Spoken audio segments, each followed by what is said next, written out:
ಪುರಾಣ ಪ್ರಸಿದ್ಧ ಗೋಕರ್ಣದ ಗೋಗರ್ಭ ಗುಹೆ ಅನೈತಿಕ ಚಟುವಟಿಕೆಯ ತಾಣವಾಗುತ್ತಿದ್ದು ಇದನ್ನು ಸಂರಕ್ಷಿಸುವಂತೆ ಸಾರ್ವಜನಿಕರು ಆಗ್ರಹಿಸಿದ್ದಾರೆ.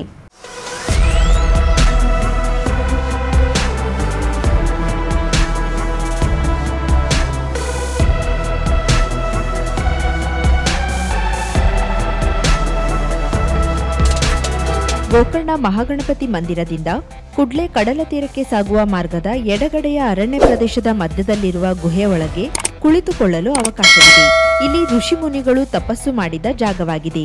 ಆದರೆ ಪ್ರಸ್ತುತ ಗುಹೆಯಲ್ಲಿ ಹೊರ ರಾಜ್ಯದ ಬಾಬಾಗಳ ವೇಷಧಾರಿಯಾಗಿ ಬಂದ ನಕಲಿ ಸಾಧುಗಳು ವಿದೇಶಿಗರಿಗೆ ಆಧ್ಯಾತ್ಮಿಕ ಬೋಧನೆ ಮಾಡುತ್ತೇನೆ ಎನ್ನುತ್ತಾ ಇಲ್ಲಿಗೆ ಕರೆದುಕೊಂಡು ಬೇರೆ ಕಾರ್ಯವನ್ನೇ ಮಾಡುತ್ತಾರೆ ಎಂದು ಜನರು ಹೇಳುತ್ತಿದ್ದಾರೆ. ಅಲ್ಲದೆ ಮಧ್ಯಾಹ್ನದ ವೇಳೆ ಯುವ ಜೋಡಿಗಳು ಇತ್ತ ಹೆಜ್ಜೆ ಹಾಕುತ್ತಿದ್ದಾರೆ ಎನ್ನುವ ದೂರುಗಳು ಸಹ ಕೇಳಿಬಂದಿವೆ.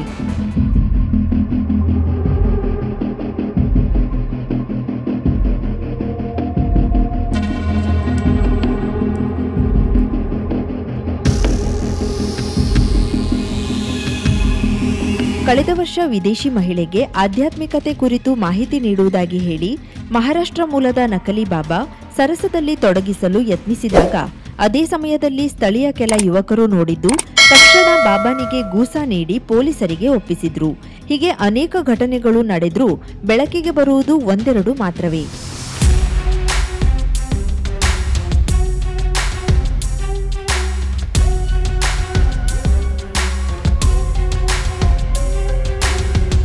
ಈ ಜಾಗ ಅರಣ್ಯ ಇಲಾಖೆಗೆ ಒಳಪಟ್ಟಿದ್ದು ಇದರ ಪೌರಾಣಿಕ ಮಹತ್ವ ತಿಳಿಸುವ ನಾಮಫಲಕ ಅಳವಡಿಸಿ ಯಾತ್ರಿಕರಿಗೆ ನಿಗದಿ ಸಮಯದಲ್ಲಿ ಪ್ರವೇಶಕ್ಕೆ ಅವಕಾಶ ನೀಡಿ ನಂತರ ಒಳಗೆ ಪ್ರವೇಶಿಸದಂತೆ ನಿರ್ಬಂಧಿಸಬೇಕಿದೆ. ಇದರಿಂದ ಅಸದೃಶ್ಯವಾದ ಸ್ಥಳವನ್ನ ಯಾತ್ರಿಕರಿಗೆ ಪರಿಚಯಿಸುವುದರ ಜೊತೆಗೆ ಅನೈತಿಕ ಚಟುವಟಿಕೆಗೆ ಕಡಿವಾಣ ಹಾಕಬಹುದಾಗಿದೆ ಎನ್ನುವ ಅಭಿಪ್ರಾಯ ವ್ಯಕ್ತವಾಗಿದೆ. ಕರಾವಳಿ ಮುಂಜಾವು digital news, Vinayak Shastri, Gokarna.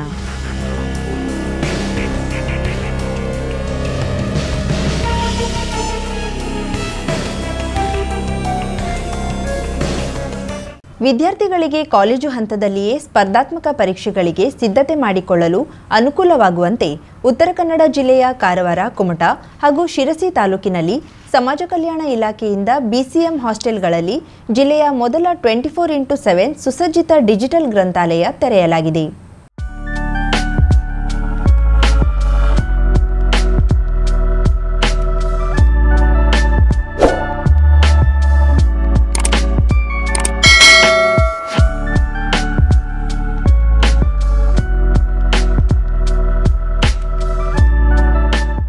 Hostel ವಿದ್ಯಾರ್ಥಿಗಳು ಈ ಮೂಲಕ ಜ್ಞಾನ ಭಂಡಾರವನ್ನು ಹೆಚ್ಚಿಸಿಕೊಳ್ಳಲು ಅನುಕೂಲವಾಗುವುದಲ್ಲದೆ ಶಿಕ್ಷಣದಲ್ಲಿ ಪ್ರವರ್ಧಮಾನಕ್ಕೆ ಬರಲು ಸಹಕಾರಿಯಾಗಲಿದೆ.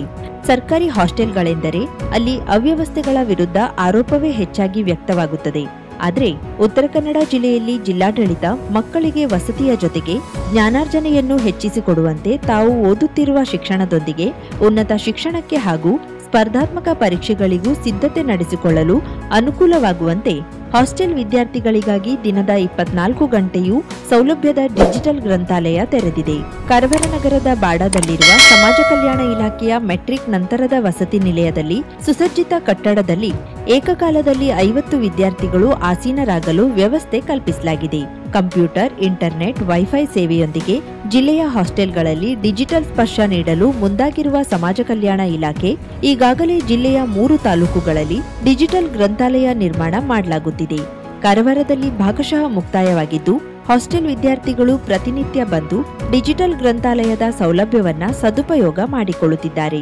ಸುಮಾರು 50 ವಿದ್ಯಾರ್ಥಿಗಳಿಗೆ ಕುಳಿತುಕೊಳ್ಳಲು ಪ್ರತ್ಯೇಕ ಕಂಪಾರ್ಟ್ಮೆಂಟ್ನ ಆಸನ ಇದ್ದು ವಿದ್ಯಾರ್ಥಿಗಳೇ ಕುಂತಲ್ಲೇ ತಮ್ಮ ಮೊಬೈಲ್ ಅಥವಾ ಲ್ಯಾಪ್ಟಾಪ್ನಲ್ಲಿ ಗೂಗಲ್ ಸರ್ಚ್ ಮೂಲಕ ಮಾಹಿತಿಯನ್ನ ತೆಗೆದುಕೊಳ್ಳುವುದು ಹಾಗೂ ಆಪ್ಗಳ ಮೂಲಕ ಜ್ಞಾನಾರ್ಜನೆ ವಿಷಯಗಳನ್ನು ತಿಳಿದುಕೊಳ್ಳಲು ಸಹಕಾರಿಯಾಗುತ್ತಿದೆ.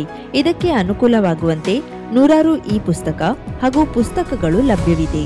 ಪಿಡಿಒ, ಪೊಲೀಸ್, ರೈಲ್ವೆ, ಕೆಎಎಸ್ ಸೇರಿದಂತೆ ವಿವಿಧ ಸ್ಪರ್ಧಾತ್ಮಕ ಪರೀಕ್ಷೆಗಳಿಗೆ ಸೇರಿದಂತೆ ಡಿಪ್ಲೊಮಾ, ಇಂಜಿನಿಯರಿಂಗ್ ಸೇರಿದಂತೆ ಇನ್ನಿತರ ಉನ್ನತ ವಿದ್ಯಾಭ್ಯಾಸಕ್ಕೆ ಅನುಕೂಲವಾಗುವ ಪುಸ್ತಕಗಳು ಸಹ ಲಭ್ಯವಿದೆ.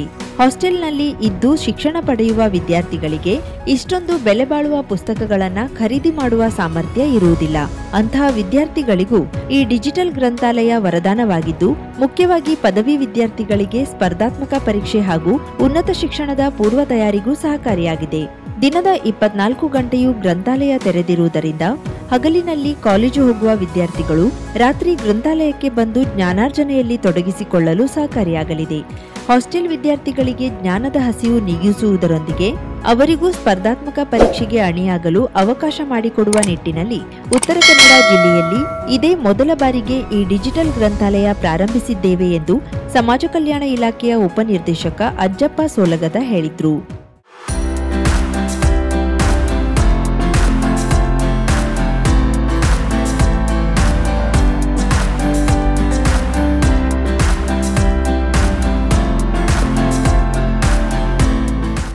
ದಿವಂಗತ ಆರ್.ಎನ್. ನಾಯಕ್ ಕೇವಲ ವ್ಯಕ್ತಿಯಾಗಿರಲಿಲ್ಲ, ಅವರೊಬ್ಬರು ಶಕ್ತಿಯಾಗಿದ್ರು, ಸಮಾಜದ ಆಸ್ತಿಯಾಗಿದ್ರು ಎಂದು ಹೆಸ್ಕಾಂ ನಿವೃತ್ತ ಸಹಾಯಕ ಕಾರ್ಯನಿರ್ವಾಹಕ ಅಭಿಯಂತರ ಆರ್.ಟಿ. ಮೀರಾಶಿ ಹೇಳಿದರು. ಆರ್.ಎನ್. ನಾಯಕ್ ಅಭಿಮಾನಿ ಬಳಗದ ವತಿಯಿಂದ ಅಂಕೋಲ ಪಟ್ಟಣದ ಅನಾಥಾಶ್ರಮದಲ್ಲಿ ನಡೆದ ಆರ್.ಎನ್. ನಾಯಕ್ ಹುಟ್ಟುಹಬ್ಬದ ಕಾರ್ಯಕ್ರಮದಲ್ಲಿ ಅಧ್ಯಕ್ಷತೆ ವಹಿಸಿ ಮಾತನಾಡಿ, ಉತ್ತರ ಕನ್ನಡ ಜಿಲ್ಲೆಗೆ ಅವರ ಕೊಡುಗೆ ಪ್ರತಿಯೊಂದು ಕ್ಷೇತ್ರದಲ್ಲಿಯೂ ಇದೆ. ಅಂಕೋಲೆಯ ಹೃದಯ ಶ್ರೀಮಂತ ಅವರಾಗಿದ್ದರು ಎಂದರು. ಸಾಮಾನ್ಯವಾಗಿ ರಾಜ್ಯ ಸರ್ಕಾರ ಆವಾಗ ಈ ವೃದ್ಧಾಪ್ಯ ವೇತನ ಆ ವೇತನ ಕೊಡ್ತಾ ಇದೆಯಲ್ಲ, ಯಾವ ವೇತನ ಬರ್ತಿರಲಿಲ್ಲ.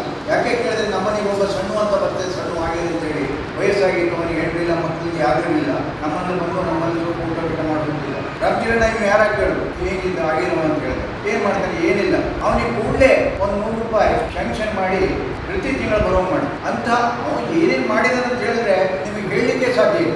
ಈ ಸರ್ಕಾರ ಈ ವಿಷಯಮೂಟ ಕಾರ್ಯಕ್ರಮ ಅಂದ್ಕೊಂಡಾಗ ಎಲ್ಲ ಮಕ್ಕಳು ಯಾವ ತಾಟ್ ತರ್ತಿದ್ರು ಕೇಳಿದ್ರೆ ಈ ಅಲ್ಯೂಮಿನಿಯಂ ತಾಟು, ಆ ತಾಟು ಈ ತಾಟು ತರ್ತಿದ್ರು. ಅದನ್ನು ನಾನು ನೋಡಿ ಪ್ರೇಮಿ ಏನು ಮಾಡೋದಪ್ಪ ಅವ್ನು ಕರಿ ನಾವು ಪ್ರೇಮಿ ಅಂತ ಹೇಳಿ ಪ್ರೇಮಿ ನೋಡಿದೆಯಲ್ಲ, ಮಕ್ಕಳು ಯಾವ ಥರದ ಬಡತನದ ನಮ್ಗೆ ಗೊತ್ತಾಗೋದು ಅಂತ ಹೇಳಿದ್ರೆ. ಆರ್.ಎನ್. ನಾಯಕ್ ಅಭಿಮಾನಿ ಬಳಗದ ಅಧ್ಯಕ್ಷ ಗೋಪು ನಾಯಕ್ ಮಾತನಾಡಿ, ಆರ್.ಎನ್. ನಾಯಕ್ ಮರಣಾನಂತರವೂ ಅವರ ಜನಪರ ಕಾರ್ಯಗಳಿಂದ ಶಾಶ್ವತವಾಗಿದ್ದಾರೆ. ಈ ಸಮಾಜದಲ್ಲಿ ಹಲವು ಜನರು ಇವರ ಸಹಕಾರದಿಂದ ಬದುಕನ್ನು ರೂಪಿಸಿಕೊಂಡಿದ್ದಾರೆ. ಈ ವರ್ಷ ಚುನಾವಣಾ ನೀತಿ ಸಂಹಿತೆ ಇರುವುದರಿಂದ ಯಕ್ಷಗಾನ ಹಮ್ಮಿಕೊಳ್ಳಲಾಗಲಿಲ್ಲ ಎಂದರು. ಪ್ರಮುಖರಾದ ರಾಜೇಂದ್ರ ನಾಯ್ಕ್ ಮಾತನಾಡಿ, ಆರ್.ಎನ್. ನಾಯಕರಿಗೆ ಅವರೇ ಸಾಟಿ, ಅಂತಹ ವ್ಯಕ್ತಿ ಇನ್ನೊಬ್ಬರಿಲ್ಲ. ಪ್ರತಿ ಜಾತಿ ಧರ್ಮದವರನ್ನ ಗೌರವಿಸುವ ವ್ಯಕ್ತಿ ಆರ್.ಎನ್. ನಾಯಕ್ ಆಗಿದ್ದರು ಎಂದರು.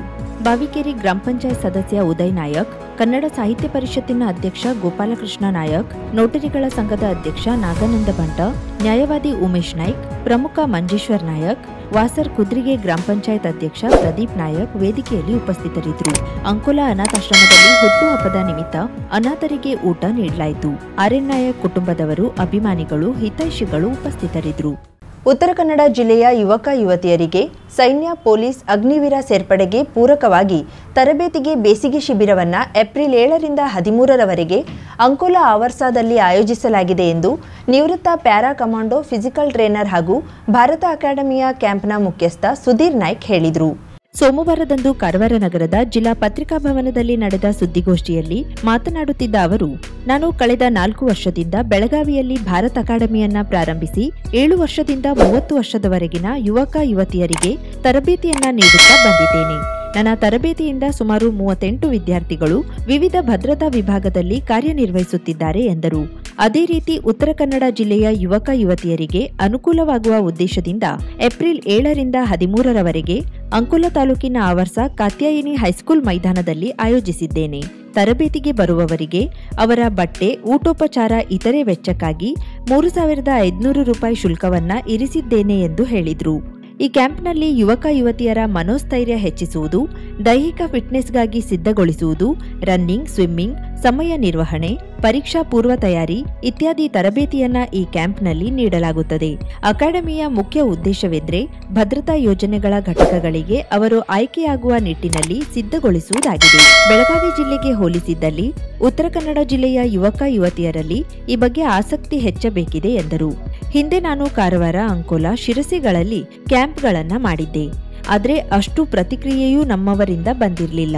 ಇದು 2ನೇ ಸಮ್ಮರ್ ಕ್ಯಾಂಪ್ ಆಗಿದ್ದು, ಆಸಕ್ತರು ಮೊಬೈಲ್ ಸಂಖ್ಯೆ 9448062766 ಮತ್ತು 8123599582 ಇದಕ್ಕೆ ಸಂಪರ್ಕಿಸಿಕೊಂಡು ತಮ್ಮ ಹೆಸರನ್ನ ನೋಂದಾಯಿಸಿಕೊಳ್ಳುವಂತೆ ಸುಭಾಷ್ ನಾಯ್ಕ್ ಹೇಳಿದರು.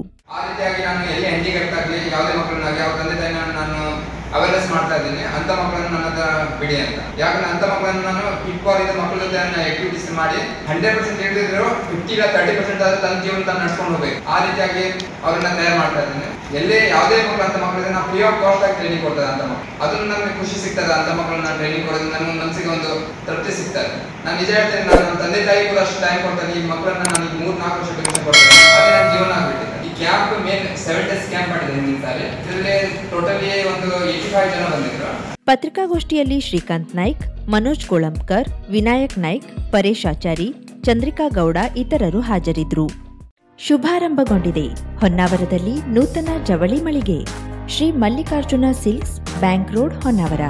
ಪರಂಪರೆಯ ಸಾಂಪ್ರದಾಯಿಕ ಉಡುಪು, ಹೊಸ ತಲೆಮಾರಿನ ಯುವಕ ಯುವತಿಯರ ಮನಸೆಳೆಯುವ ವಿನ್ಯಾಸದ, ವಿದ್ಯಾರ್ಥಿನಿಯರ ಹಾಗೂ ಚಿಣ್ಣರಿಂದ ಎಲ್ಲಾ ವಯೋಮಾನದವರ ಮನ ಮೆಚ್ಚುವ ನವನವೀನ ಶೈಲಿಯ ವಿಶ್ವಪ್ರಸಿದ್ಧ ಕಂಪನಿಗಳ ಉತ್ಕೃಷ್ಟ ಗುಣಮಟ್ಟದ ವಸ್ತ್ರ ವಿನ್ಯಾಸಗಳ ರೆಡಿಮೇಡ್ ಬಟ್ಟೆಗಳನ್ನು ಇದೀಗ ಬೃಹತ್ ಮಳಿಗೆಯಲ್ಲಿ ಕೈಗೆಟುಕುವ ದರದಲ್ಲಿ ಲಭ್ಯ. ಇಂದೇ ಭೇಟಿ ನೀಡಿ Mallikarjuna silks, bank road, Honnavar, Uttara Kannada.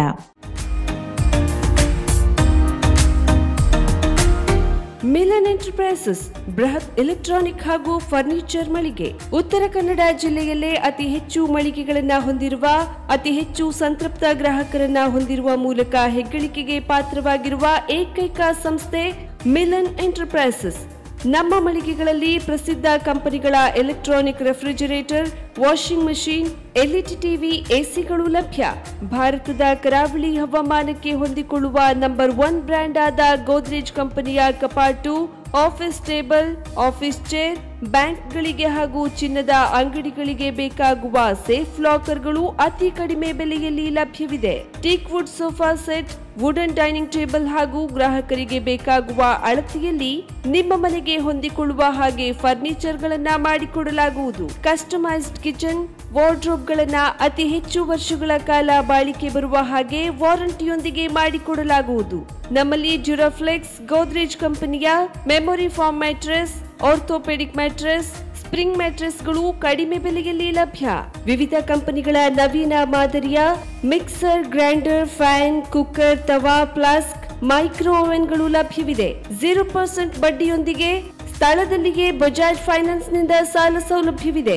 Milan enterprises ನಲ್ಲಿ ಖರೀದಿ ಮಾಡುವ ಗ್ರಾಹಕರಿಗೆ ಡಿಸ್ಕೌಂಟ್ ಮತ್ತು ಗಿಫ್ಟ್ ಜೊತೆಗೆ ಪ್ರತಿ 2,000 ರೂಪಾಯಿಗಳ ಖರೀದಿಗೆ ಒಂದು ಬಂಪರ್ ಲಕ್ಕಿ ಡ್ರಾ ಕೂಪನ್ ನೀಡಲಾಗುವುದು. ಈ ಲಕ್ಕಿ ಡ್ರಾನಲ್ಲಿ 7 ಲಕ್ಷದವರೆಗೆ ಬಹುಮಾನ ಗೆಲ್ಲುವ ಅವಕಾಶ ನಿಮ್ಮದಾಗಿರುತ್ತದೆ.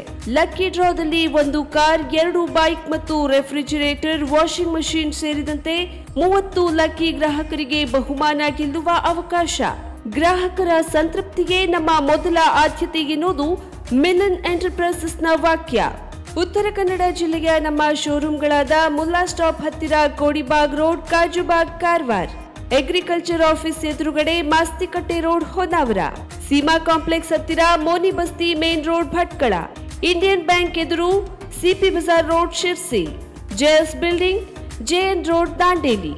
KS building, Motikeri road, Haliyal. ಇಲ್ಲಿಗೆ ತಪ್ಪದೇ ಭೇಟಿ ನೀಡಿ ಸಂತೃಪ್ತರಾಗಿ.